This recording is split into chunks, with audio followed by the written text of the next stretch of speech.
തലശ്ശേരിയിലുണ്ടായ സംഭവം വളരെ ഗൗരവമാണ്. യാതൊരു കാരണവുമില്ലാതെയാണ് ദളിത് വിഭാഗത്തിൽപ്പെട്ട 2 യുവതികളെ നോൺ ബെയിലബിൾ വകുപ്പനുസരിച്ച് കേസെടുത്ത് ജയിലിൽ അടച്ചിട്ടുള്ളത്.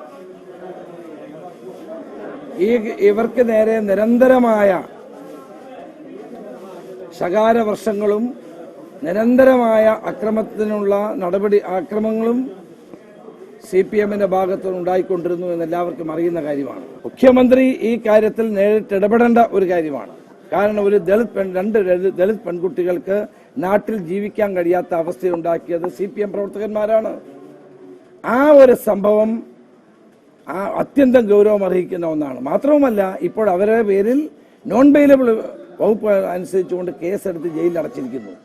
ഇത് കേരളത്തിൽ ഒരിക്കലും ഉണ്ടാകാൻ പാടില്ലാത്തൊരു സംഭവമാണ്. ഇതിന്റെ ഗൗരവം ഗവൺമെന്റ് കണക്കിലെടുത്ത് നടപടികൾ സ്വീകരിക്കണമെന്നാണ് എന്റെ അഭ്യർത്ഥന.